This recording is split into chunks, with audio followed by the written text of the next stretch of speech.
안녕하세요. 저는 서울에서 살고 있는 40대 여성입니다.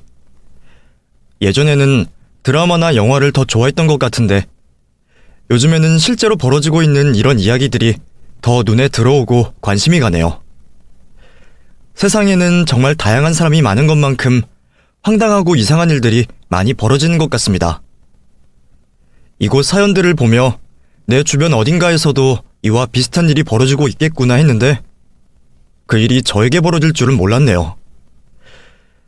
그래서 한동안은 마음 정리하느라 일에 집중을 하고 있어서 이곳에 찾아오지 못했는데 이렇게 애청자에서 사연을 들려드리는 사람의 입장이 되어 돌아왔습니다. 그럼 어떤 일이 있었는지 여러분들께 말씀드려 보겠습니다. 저희 집 가족 구성원은 저와 부모님 그리고 저보다 3살 어린 여동생 이렇게 4식구였습니다. 저희 집 형편은 그다지 좋지 못했어요. 부모님 2분께서도 어려운 가정 형편에서 자라오시다 보니 공부보다는 당장의 생계를 위해 돈을 벌어야 하셨고 그래서 남들보다 짧은 학력을 가지고 계셨죠. 10대, 20대 때는 부모님과 형제자매들을 위해서 열심히 사셨고 결혼을 하신 후 30대, 40대 때는 우리 식구들을 위해 정말 열심히 사셨던 분들이셨습니다. 하지만 이 세상은 흘린 땀과 노력에 비례해서 더 나은 삶을 살 수 있는 곳이 아니었죠. 쉬는 날 없이 그 누구보다 열심히 그리고 정직하게 사셨지만 사무직이 아니라 몸을 쓰는 일, 배움이 짧은 사람들이 하는 일이라는 이유로 가난이라는 것에서 벗어날 수가 없었습니다. 제가 막 태어났을 때나 저와 여동생이 자라 집안 형편을 어느 정도 짐작을 할 수 있을 때나 가난한 형편은 마찬가지였죠. 하지만 부모님께서는 정말 열심히 사셨고 저희들에게 작은 것 무엇 하나라도 더 해주려 노력을 해오신 걸 알고 있었어요. 항상 저와 동생에게 다른 아이들 누리는 걸 해주지 못하신다며 미안해하셨죠. 또 물질적으로 잘해주지 못하면서 일을 하느라 곁에 같이 있어주지 못하시는 것도 항상 미안하다고 하셨습니다. 자식들에게 항상 미안함을 표현하시는 부모님을 보면서 제가 더 안타까웠어요. 그러면서 세상이 참 불공평하다는 생각도 하게 되었죠. 서로 출발선이 달라 불공평한 삶으로 시작을 하게 되고 생계를 위해 배움의 기회마저 놓친 후에는 그 격차가 노력으로도 좁혀지지 않다니 무엇인가 잘못되었다고 생각이 들었어요.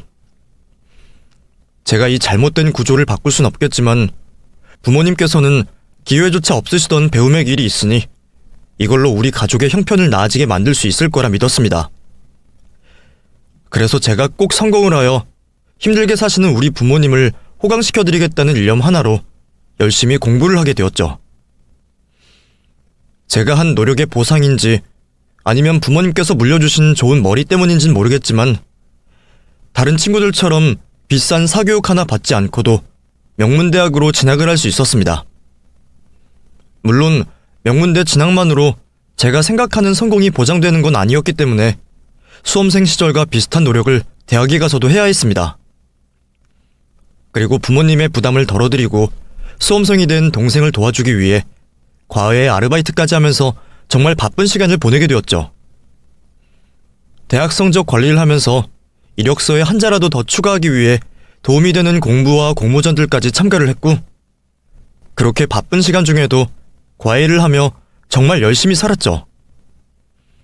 바쁜 일정에 너무 힘들어서 과외라도 줄여볼까 싶었지만 통장에 들어오는 돈을 생각하면 쉽게 그만둘 수 없었습니다. 그리고 부모님께서 몇십 시간 일을 하시고 돌아오셔서 받는 돈에 비하면 정말 좋은 환경에서 편하게 일을 하며 제 나이 맞지 않게 큰 돈을 벌고 있으니 얼른 생각을 고쳐먹고 돈을 벌 수 있는 것에 대해 감사하게 생각하고 있었죠. 그런데 생각을 해보니 과외로만 버는 돈이 꽤나 많다는 걸 느끼게 되었습니다. 특히 방학이 되어 과외하는 데 온 시간을 쏟아부어 보니 신입 직장인 초봉에 한 달 월급을 넘게 되더라고요. 그러면서 사교육 쪽에 관심을 가지게 되었죠. 제가 수험생 시절 때에도 인터넷 강의로 연봉 10억 스타 강사다, 문제집 파는 걸로만 1년에 몇 억을 번다 하는 이야기를 들어왔기 때문에 성공을 멀리서 찾을 필요가 없다는 생각이 들었습니다. 거기다 과외를 해오면서 아이들을 가르치는 게 제 적성에도 맞다는 걸 알았고요. 그래서 선배들과 인터넷으로 학원 강사에 대해 알아보게 되었죠. 그렇게 알아본 결과 꼭 유명 학원 스타 강사가 아니더라도 큰 연봉을 받을 수 있다는 걸 알게 되었습니다. 제가 다닐 때보다 더 커진 사교육 시장으로 인해 그때의 스타 강사는 작은 기업체만큼 돈을 번다고 하니 더 매력적으로 느껴졌어요. 물론 학원 강사가 된다고 다 돈을 잘 버는 건 아니었지만 내 노력의 여부와 능력에 따라 대기업 회사원보다 더 이른 나이에 성공을 할 수 있다는 걸 알 수가 있었죠. 수천 수만 명이 되는 학원 강사들 가운데 제가 잘 된다는 보장은 없었지만 그렇다고 안 될 거라는 것도 없었습니다. 스타 강사는 꿈도 꾸지 않았고 유명 학원가에서 일만 할 수 있게 되어도 성공이다 싶어 학원 강사를 꿈꾸게 되었죠. 학원 강사를 목표로 대학생 시절 경력도 쌓고 공부도 하면서 꿈에 다가가려고 했습니다. 그리고 제가 했던 과외 경력으로 인해 강남의 아주 작은 학원에서부터 학원 강사 일을 시작할 수 있었죠. 그 후 밤낮 가리지 않고 학원 일을 최우선 순위로 두고 일에 매달린 결과 한 해 한 해 더 큰 학원으로 옮길 수 있었고 더 많은 연봉을 받을 수 있었죠. 그렇게 대학 졸업 후 학원 일에만 온 신경을 쓰고 일을 해오다 보니 강사 경력 15년 만에 나름 알아주는 학원 강사가 되어 있었고 연봉 또한 이전에는 상상도 할 수 없을 만큼 벌게 되었어요. 제가 목표로 삼았던 꿈보다 더 나은 모습의 제가 되어 있었죠. 그리고 평생의 바람이던 부모님을 좋은 곳에서 편히 모실 수 있었습니다. 하지만 얻는 게 있으면 잃는 게 있는 것처럼 경제적인 성공을 하게 되며 그 외에 많은 것들을 잃거나 포기했었죠. 그 중 하나가 연애와 결혼이었습니다. 제 주위에는 이미 다들 결혼을 한 상태였고 자녀를 둔 사람들도 있었어요. 결혼을 하지 않은 사람들도 있었지만 다들 연애 정도는 하면서 살아왔고 저와 다르게 자신들이 스스로 결혼과 연애를 거부하는 사람들이었죠. 저는 성공하겠다는 일념 하나로 살아오다 20, 30대 평범한 여자들이 즐겨야 하는 대부분의 것들을 포기했던 거였고요. 물론 정말 마음에 든 사람이 있었더라면 또 어떻게 되었을지 모르겠지만 말이죠. 어쨌든 목표하는 바 모든 것을 이루고 여유가 생긴 그때는 연애를 바라면서도 때를 놓친 것 같아 연애와 결혼 모두 반쯤은 포기한 상태로 지내게 되었습니다. 그런 저에게 한 남자가 먼저 대시를 해오게 되죠. 그때는 그 남자와의 만남이 제 인생의 가장 큰 후회가 될 거라고 생각하지 못했지만요. 그 남자를 만나게 된 건 학원 선생님들 전부 다 같이 점심 식사를 하는 자리였습니다. 다들 강의 준비와 공부로 바쁘다 보니 학원 기념일이나 축하할 일이 있어도 회식을 하진 않았어요.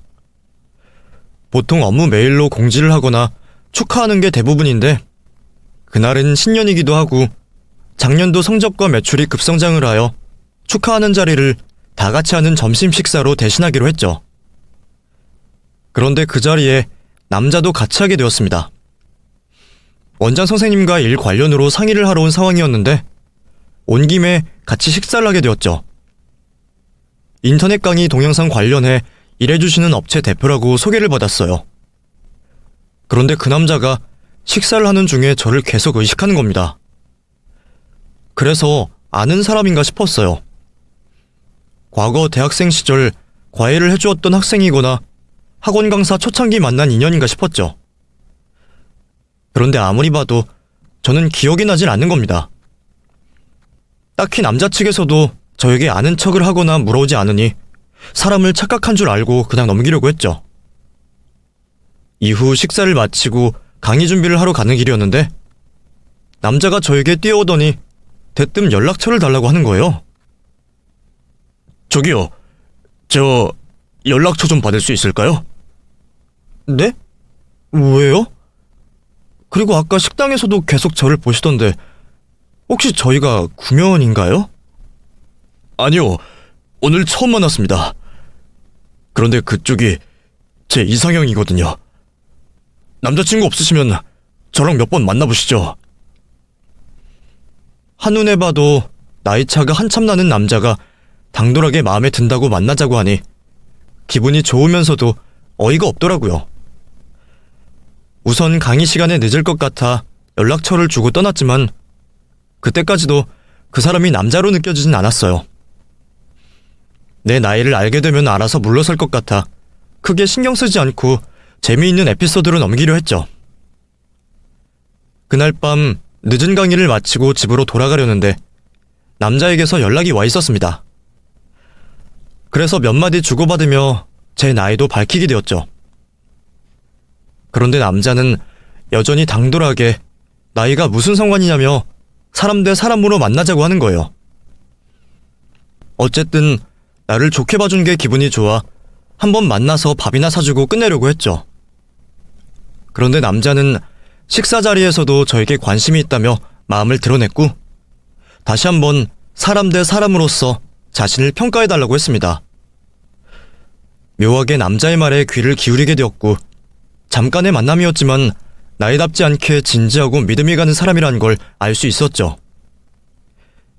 그 후로도 몇 차례 만남을 가지게 되면서 더 좋은 남자라는 걸 알게 되었고 서로 나이를 신경 쓰지 않은 채 연애를 하게 되었죠. 그러다 연애 초기 생각지도 못하게 남자친구의 어머니를 만나게 되었어요. 아직 저에 대한 정보가 없으신지 아들의 여자친구인 제가 궁금하다며 남자친구의 만류에도 같이 자리를 하게 되었죠. 그런데 어머님께서 제 나이를 들으시고는 당황해하시며 실언을 하셨습니다. 어머, 근데 공부만 너무 해도 안 되나 보다. 나는 햇빛 안 쐬면 피부가 좋을 줄 알았는데 나이답지 않게 영 별로네. 우리 동률이 만나려면 피부 관리 좀 받아야겠어. 그런데 올해 나이가 몇이라고 그랬지? 네, 저 올해로 38입니다. 뭐? 38? 38이라고? 우리 동률이가 이제 29인데 곧 40인 사람을 만난다고? 동률아, 너 제정신이니? 저도 제 나이가 많다는 걸 알았기 때문에 제 나이를 듣고 불편해하시는 어머님 심정이 이해가 되었어요. 그런데 아무리 마음에 들지 않는다고 해도 그렇지 사람 있는 앞에서 대놓고 기분 나쁜 티를 내시는 어머님 때문에 너무 부끄러워 얼굴이 달아올랐죠.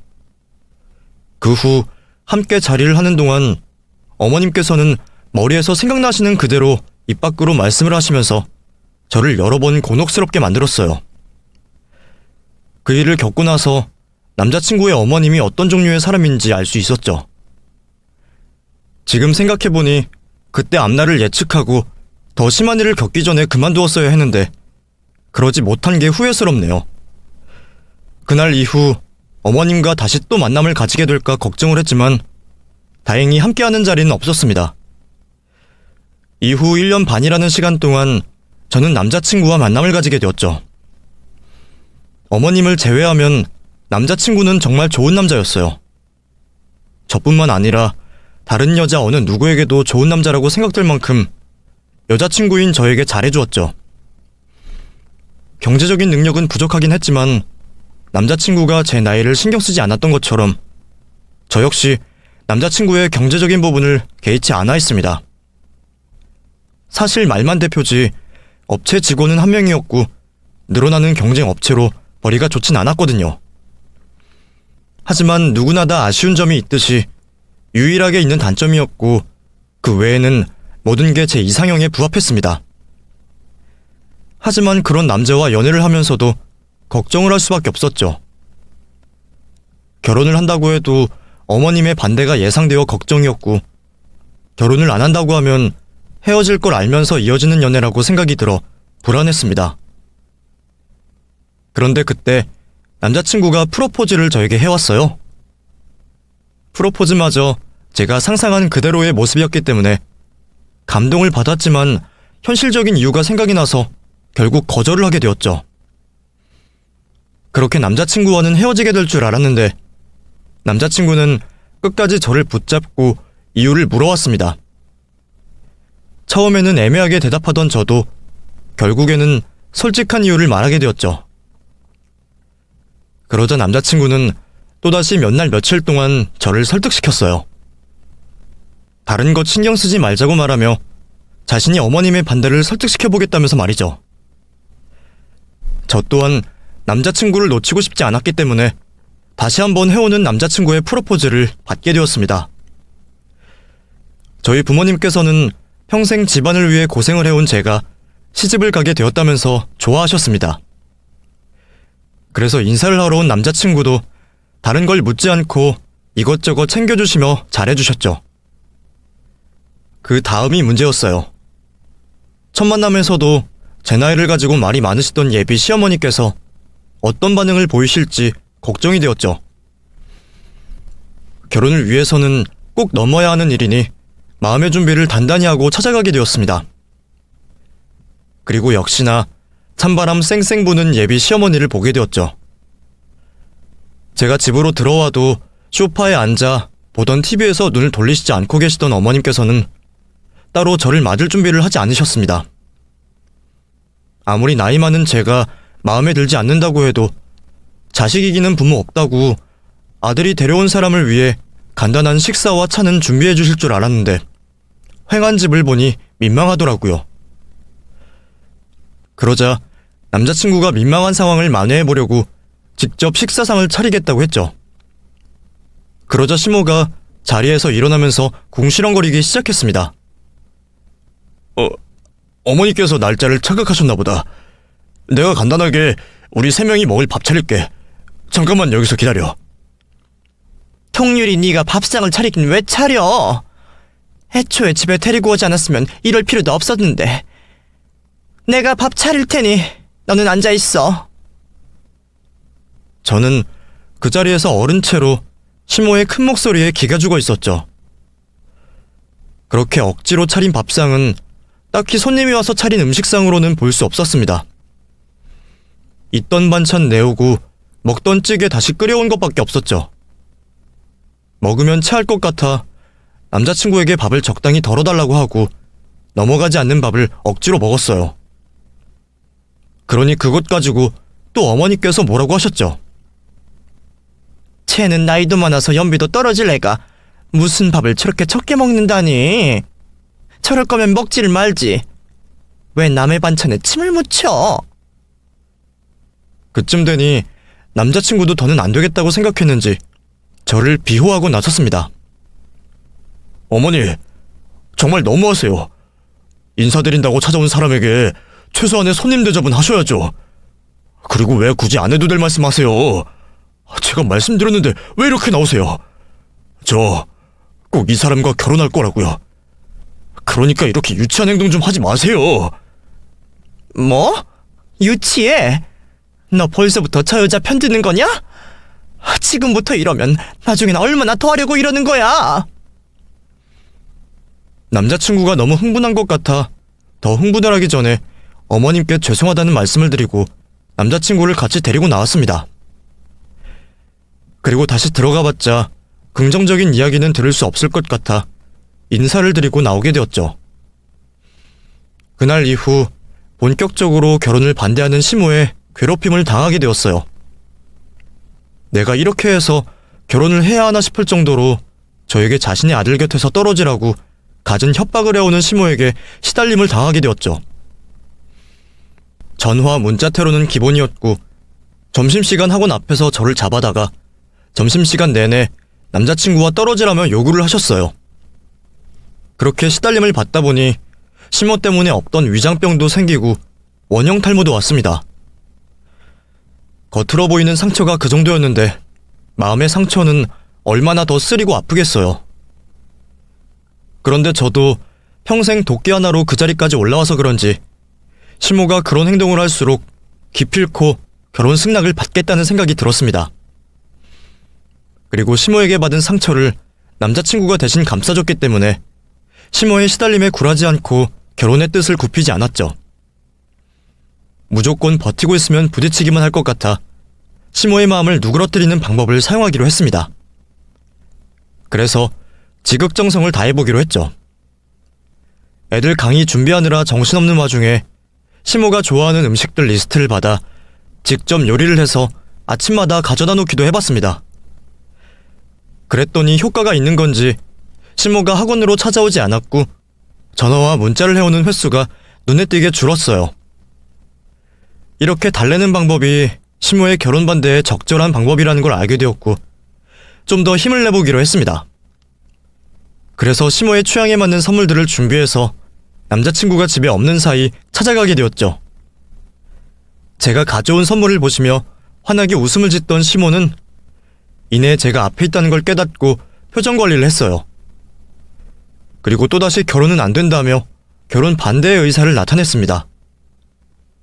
그런데 차가운 목소리와 달리 눈은 계속 제가 선물해온 것들에 가 있더라고요. 제가 그 모습을 눈치챈 것 같아 하자 시모는 민망한지 제 손을 잡고 자기 아들 좀 정신 차리게 해달라고 부탁을 해왔습니다. 예청이야, 너가 우리 통유리보다 어른이니까 뭐가 옳은 행동이고 옳지 않은 행동인지 알 거 아니니. 우리 통유리가 아직 철이 덜 들어서 나중에 후회할 짓 하는 거야. 나이 한참 많은 네가 잘 타이르고 우리 통유리 바른 길로 보내줘야 하지 않겠니? 제발 네가 통유리한테 말 좀 해줘. 도대체 뭐가 옳은 일이고 뭐가 바른 길이라고 하는 건지, 그렇다면 제가 남자친구와 결혼하는 게 올바르지 못한 일이고 나쁜 길이라고 하는 건데 듣고 보니 기분이 너무 나쁘더라고요. 그렇다고 화를 낼 수는 없어서 최대한 예의 차려서 말에 반박을 했죠. 그랬더니 시모는 그게 기분이 나빴던 것 같아요. 갑자기 호구조사를 하기 시작했습니다. 네가 왜 이렇게 끈질기게 결혼을 하려는지 모르겠지만 내 입장에서는 어린 남편 잡아서 팔자 펴보라고 한다는 생각밖에 들지 않는구나. 솔직히 우리 아들은 이제 막 시작했다고 하나 한 회사 대표이고 너는 수많은 학원 선생들 중 한 명 아니냐. 그것도 나이가 많아서 잘려도 한참 일찍 잘릴 텐데 젊은 남편 옆에 딱 붙어서 편하게 살려는 속셈인 걸 모를 것 같아? 어머님, 저 어떤 남자든 그 남자 잡아서 팔자 필 생각 없어요. 그리고 제가 남자 팔자 피게 해주면 피게 해줬지 누구한테 붙어서 살 생각도 없고요. 어머님께서 어떤 학원 강사를 생각하시는지 모르겠지만 제가 동률 씨가 버는 돈에 몇십 배는 더 받을 거예요. 그리고 그동안 모아놓은 돈만 해도 앞으로 동률 씨가 벌여오는 돈 안 받고 생활 꾸려갈 수 있는 능력 되고요. 그러니까 오해하시지 마시고 저를 그냥 며느리로서 어떤 사람인지 봐주세요. 저 어머님과 잘 지내고 싶어요. 제 남자친구의 어머님이시고 결혼하면 시어머니가 되실 분 잘 모시고 살고 싶다고요. 나이 빼고는 다 자신 있었기 때문에 시모를 붙잡고 제가 살아온 인생과 쌓아온 경력 그리고 경제적인 능력을 짐작할 수 있게 설명을 하게 되었습니다. 남자친구와는 비교할 수 없을 정도로의 나은 사람이라는 걸 알자 시모는 당황하기 시작했죠. 그러자 어떤 식으로든 결혼을 반대할 이유를 말해야 했는지 시모는 고리타분한 옛날 생각을 가지고 와서 저에게 요구하기 시작했죠. 나는 그것도 별로 마음에 안 들어. 여자가 사회생활 잘해서 뭐하니? 그러면 자식은 누가 키우고 자식을 얼마나 올바르게 키울 수 있다고? 여자는 말이다, 집안에서 남편 내조 잘하고 자식 잘 키우면 되는 거야. 지금 이 세상이 이렇게 혼탁한 거는 집안 관리를 해야 하는 여자들이 일한다고 밖으로 쏘다니니까 가정교육이 무너져서 이렇게 되는 거라고. 너 그렇게 내 아들과 결혼하고 싶다면 지금 하는 학원 생활 그만둘 수 있겠니? 네가 그만둔다고 하면 내가 이 결혼 허락하마. 시모는 아마 제가 학원 생활을 쉽게 포기하지 못할 걸 알고 그 말을 하는 것 같았습니다. 그렇다면 성공이었어요. 다른 건 몰라도 학원 생활을 포기하는 건 안 되겠더라고요. 그래서 안 되겠다고 시모에게 대답을 하려는 순간 남자친구가 집으로 들어오며 저를 데리고 방으로 데려갔습니다. 그리고 앞선 이야기를 들었는지 저를 설득시키기 시작했죠. 당신 설마 포기하겠다고 말하려는 건 아니지? 그럼 나보고 포기를 하라고? 그건 안 돼. 학원 생활 포기하면 정말 다 포기하는 거야. 나 아이 키우면서 학원 생활도 잘할 수 있어. 내가 평생 어떻게 하면서 여기까지 왔는데 내 전부인 걸 포기해. 그래, 무슨 말인지 알아. 나도 당신 학원생활 그만두는 건 원하지 않고. 근데 지금 어머니 앞에서 사실대로 말할 필요가 있겠냐는 거야. 말만 그렇게 하고 그냥 다녀도 되잖아.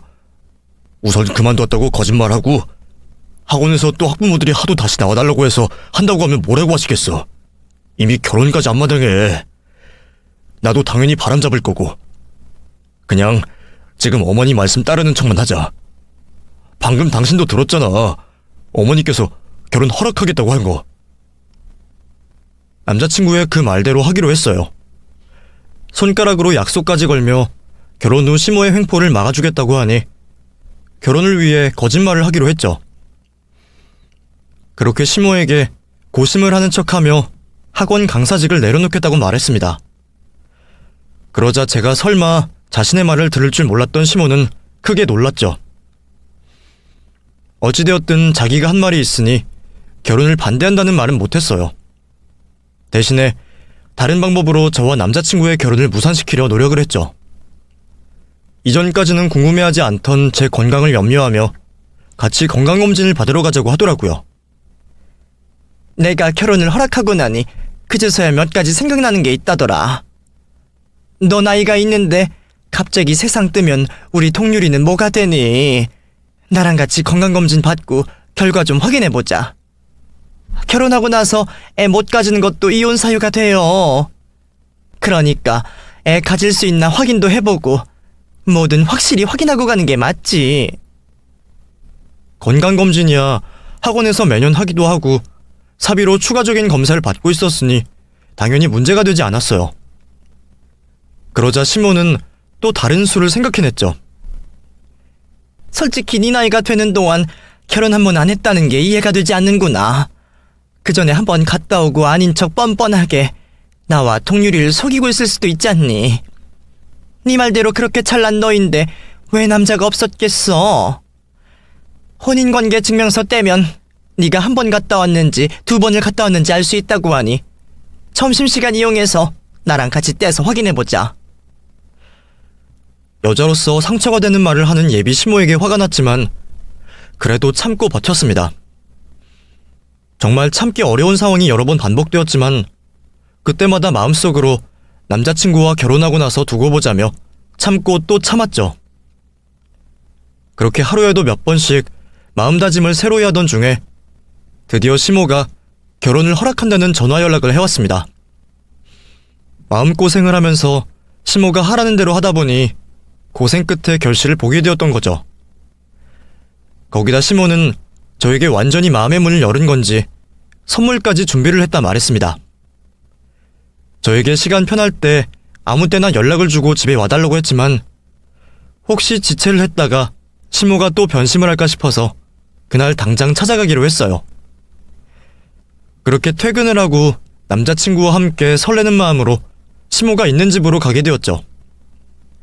그날 처음으로 시모에게 밥상다운 밥상을 받아볼 수 있었어요.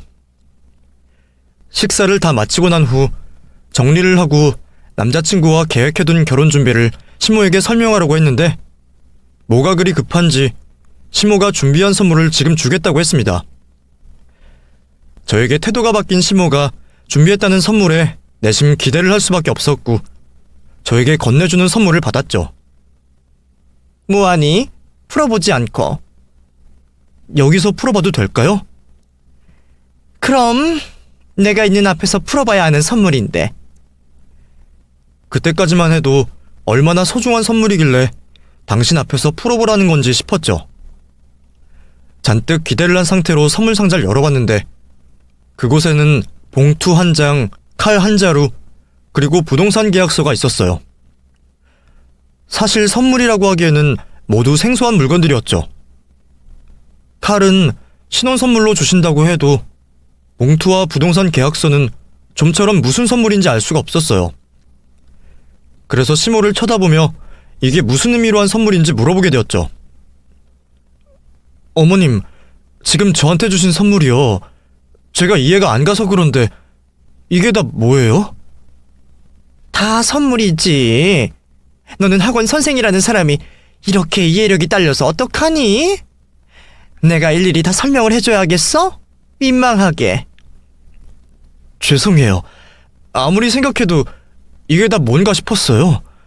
특히 다른 건 어떻게든 끼워 맞춰 보겠는데 이 흰 봉투는 도저히 모르겠네요. 내가 설명해 줄 테니까 잘 듣고 그대로 해라. 알겠지? 우선 거기 칼의 의미는 너도 많이 들어봤을 거다. 이제 네가 우리 박씨 집안 사람이 되는 거니 너희 친정과는 연을 끊으라는 의미로 선물한 거야. 요즘 며느리들은 명절, 어버이날 등등 시댁 부모님이나 친정 부모님이나 똑같이 한다며. 난 그렇게 하는 거 이해 못한다. 명절이면 3일이든 4일이든 꼬박 우리 집에서 있다가 가야지.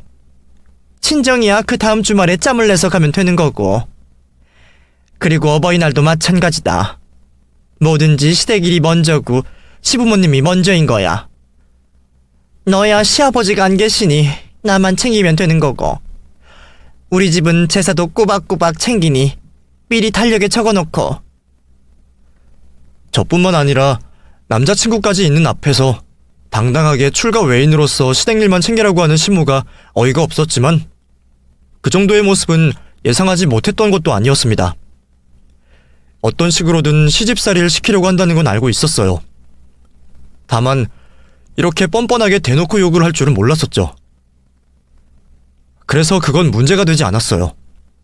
다만 이 다음 이어질 봉투와 부동산 계약서 선물의 의미는 얼마나 더 어이가 없는 요구일지 걱정이 되었죠. 그럼 이 봉투의 의미는 뭔가요? 혹시 예단비에 대한 건가요? 부조금 받니? 흰 봉투에 예단비를 받게. 그 봉투는 네가 스스로 한 말 지키라고 주는 거야. 내 눈앞에서 봐야 믿을 수 있을 것 같아서. 그러면 혹시... 그래. 그건 네 사직서 넣을 봉투야.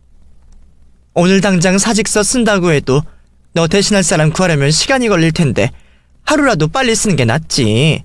안 그러니? 오늘 내가 보는 눈앞에서 사직서 쓰고 다음날 너희 원장 선생님께 드려라. 네가 사직서 냈다는 확인 사진 꼭 찍어서 보내고. 이건 네 입으로 말한 거니 불만 없지? 이건 칼보다는 나았습니다.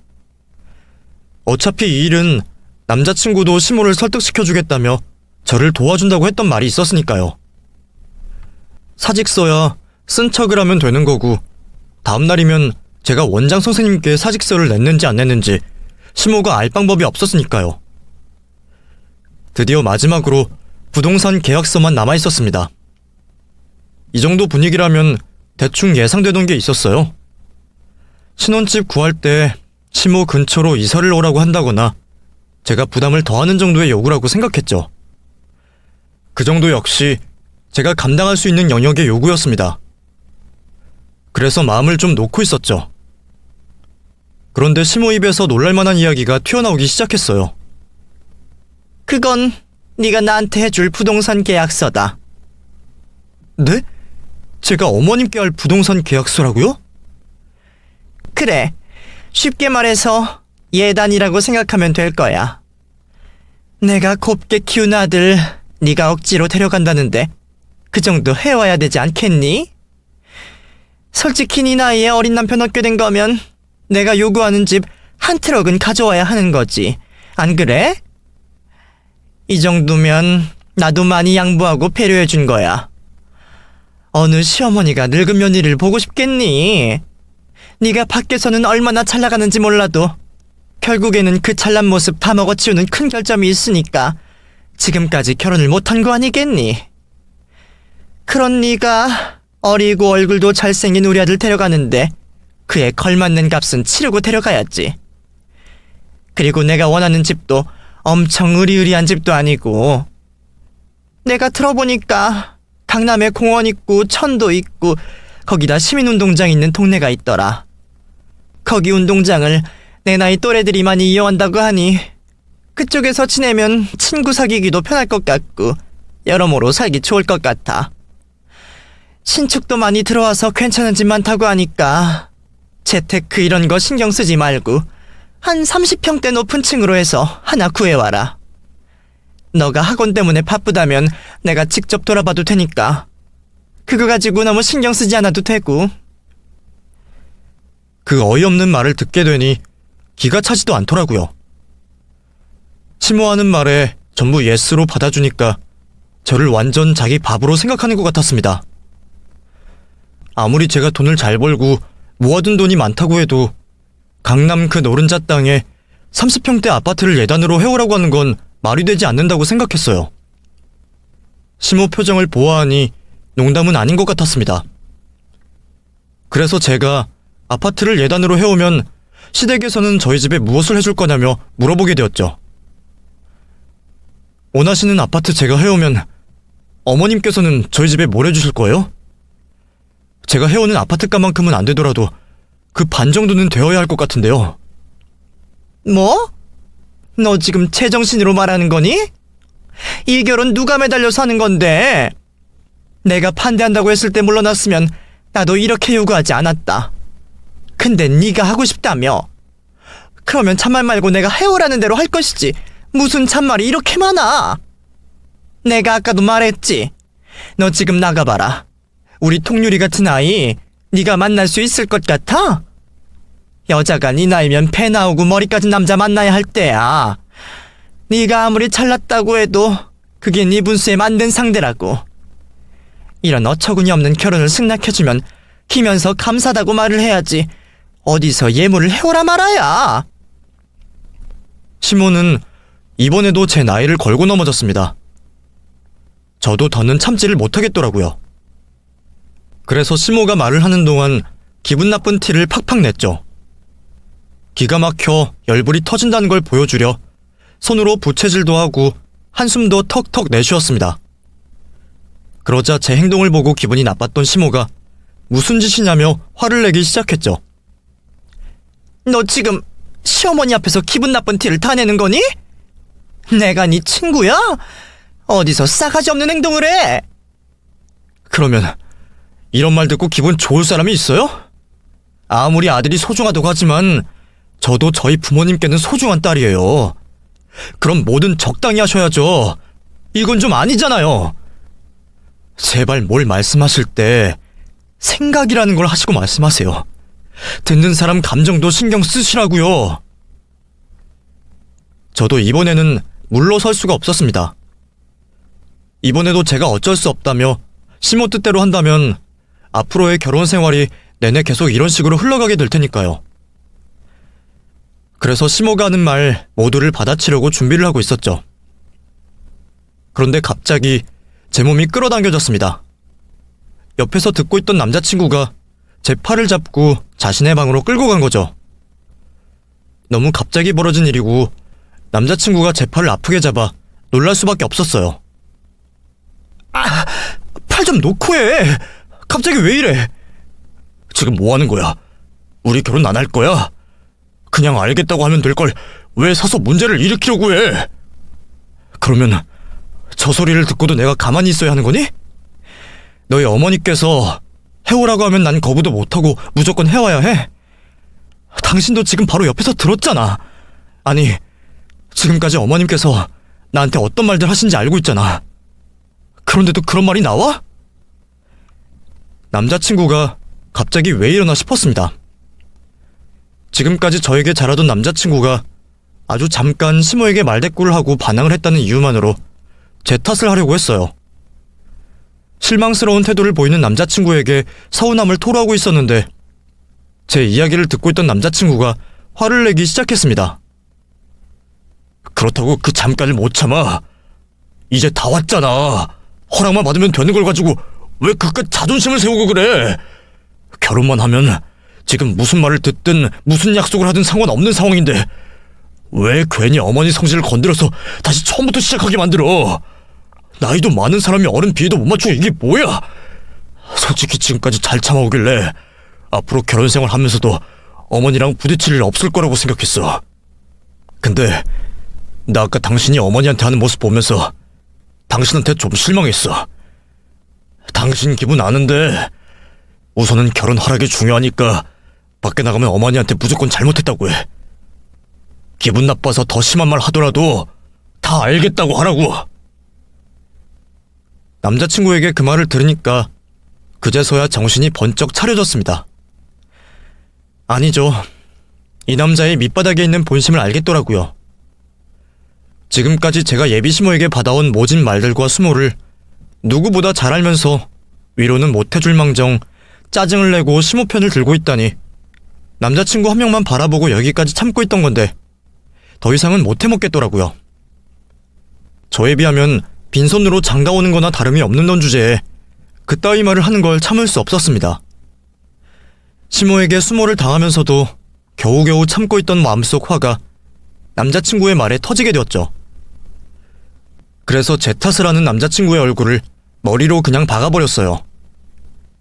그리고 거실로 나가 저를 째려보고 있는 시모에게 그동안 당해왔던 일에 대한 분풀이를 하기 시작했죠. 왜? 동률이도 네가 잘못했다고 하지? 네가 아무리 나이가 많다고 해도 나까진 네 친구로 생각하면 어떡하니? 잘못 비는 거 보고 내가 용서해줄지 안 해줄지 생각해볼 테니 우선 와서 빌어라. 방에서 들리는 아들 말을 듣고 제가 또 수그리고 시모 밑으로 들어올 거라고 생각을 했나 봅니다. 아직도 제가 자신을 시어머니로 생각하고 있는 줄 알고 갑질을 하려고 했어요. 그 얄미운 얼굴이 너무 꼴보기가 싫어 시모 앞에 있던 밥그릇을 연상에다가 엎어버렸습니다. 빌어? 빌긴 내가 왜 빌어? 내가 이 결혼 이렇게까지 숙이고 들어와야 하는 거야? 당신 집안에 내가 며느리로 들어오면 감사하다고 무릎 꿇고 머리 조아려야 하는 판에. 야, 이게 뭐하는 짓이야? 이게 미쳤냐? 너 내 아들이랑 결혼 안 하겠다는 거야? 이게 정말 보자 하니까 지 나이 많다고 시어머니 될 사람을 아주 우습게 보네? 또 그놈의 나이. 그래, 나 나이 많아. 나이 많다고. 근데 그래서 뭐 어쩌라고. 너도 나이 많잖아. 너 우리 엄마보다 나이 많은 거 아니? 너 그러고 살다가는 네 아들 결혼식 보기도 전에 죽어. 내가 더러워서 네 아들이랑 결혼 안 해. 별것도 없는 놈. 조건 하나 보지 않고 사람 하나 보려고 했는데 너 같은 시엄마 있는데 결혼하고 싶겠니? 그뿐이야. 네 아들도 똑같아. 내가 지금까지 수모를 당하더라도 결혼만 하면 되겠다 싶었는데 오늘 보니까 네 아들도 글렀다. 나이가 30이 되어도 아직까지 철부지에 지 주제 파악 하나 못하는 모자란 놈이야. 다행이지. 당신 덕분에 내가 제발로 지옥에 빠질 뻔하다 정신 차릴 수 있었어. 그리고 뭐 선물? 내가 해오는 걸 가지고 선물이라고 해? 그럼 이건 내 선물이다. 씨. 저에게 욕을 먹고서도 아무 말 못하는 시모에게 제가 주는 선물이라며 시모가 건네준 봉투와 부동산 계약서를 찢어서 얼굴에다 뿌려버렸습니다. 그리고 이제 그 집을 나가려고 했죠. 그런데 저에게 얼굴을 맞아 코피를 흘리는 남자친구가 집을 나가려는 저를 잡아 세웠어요. 자기야, 미안해. 내가 잘못했어. 그러니까 이렇게 떠나지 마. 내 입장에서는 결혼이 코앞이니까 그랬던 거야. 지금까지 당신이 어머니한테 고생당하면서 한 게 있잖아. 그게 아까워서 그랬던 거라고. 결혼이 눈앞이라고 하니까 순간 답답해서 그랬어. 정말 잘못했어. 내가 다시는 당신 마음 아프게 하는 말과 행동하지 않을게. 이번만 용서해줘. 남자친구가 처음으로 저에게 무릎을 꿇고 코피를 흘리는 채로 미안해하며 사과를 하고 있었지만 방금 전 남자친구에게서 당한 일로 돌아선 마음은 변하지 않았습니다. 남자친구 일은 서로 간의 다툼이라고 생각하고 넘긴다고 해도 저런 생각, 저런 성격 가진 시모랑 어떻게 한 가족으로 살면서 얼굴 보고 살겠어요. 만약 남자친구와 결혼 생활을 한다고 해도 분명 나이 많은 제가 지 아들과 결혼해서 고마운 줄 알아야 한다며 감나라 배나라 간섭질을 할 게 분명했죠. 정신을 차린 마당에 또다시 실수를 반복할 수 없었습니다. 싫어. 내가 뭐가 모자라서 너랑 결혼해서 너네 엄마한테 무시를 당해야 하니? 여자가 연상이면 죄 짓는 거야?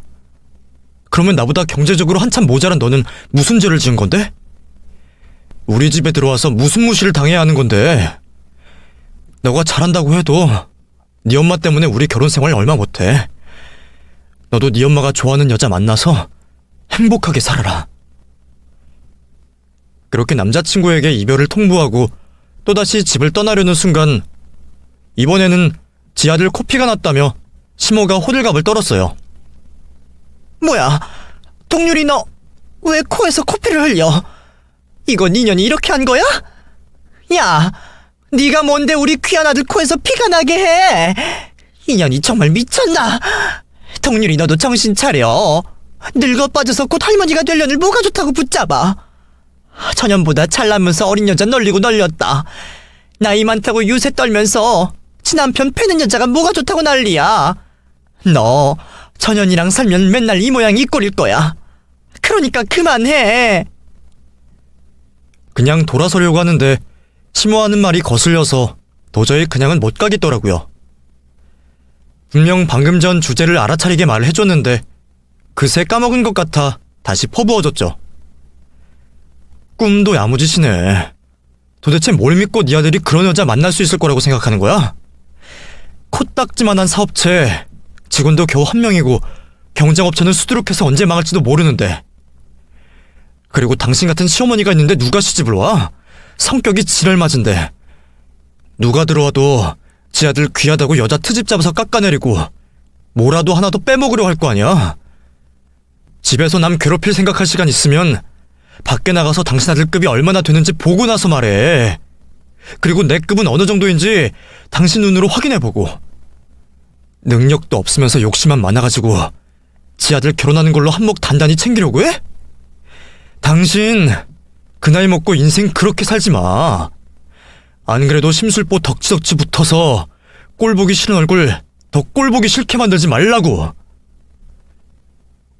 제가 하는 말이 틀린 말이 하나 없어서 그런지 아니면 괜히 말을 꺼냈다 본전도 못 찾을 듯 싶어서 말을 못하는 건지 모르겠지만 시모는 아무 말도 하지 않고 가만히 있더라고요.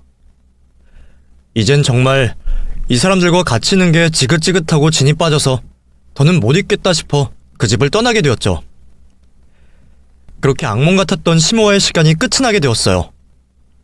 물론 남자친구는 그날 이후에도 꾸준히 자신이 잘못했다며 그리고 시모도 반성을 하고 있다며 저를 붙잡으려 연락이 왔습니다. 미련이 남는 건 남자친구 쪽이었지 저는 시모에게 치가 떨릴 정도로 시달렸기 때문에 미련 하나 있지 않았어요. 그리고 남자친구가 저에게 화를 냈던 그 순간도 잊혀지지 않았죠.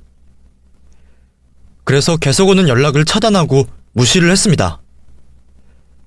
그리고 혹시나 불편한 마주침을 방지하고자 원장 선생님께 인터넷 강의 동영상 관련으로 문제가 너무 많은 것 같다며 핑계를 대고 더 나은 곳으로 계약을 하자고 건의를 했죠. 굳이 바꿀 이유는 없었지만 선생님들 입에서 오르락 내리락 하는 것보다 업체 바꾸는 게 더 편하고 쉬운 일이니 원장 선생님께서는 계약기간이 종료되면 다른 업체를 구해본다고 하셨어요.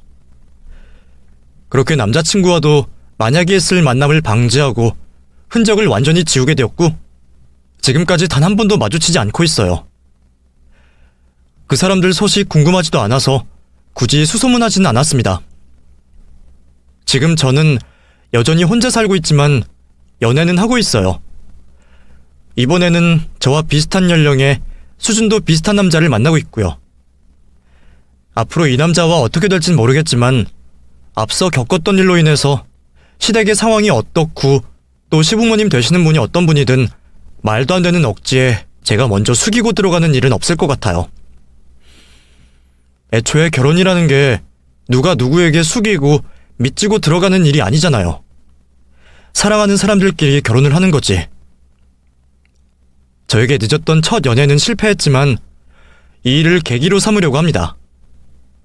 그러다 보면 올해이든 내년이든 좋은 일이 생기겠죠. 제 이야기는 여기까지입니다. 그럼 시청해주셔서 감사하고 저도 다음 사연을 기다리도록 하겠습니다. 감사합니다.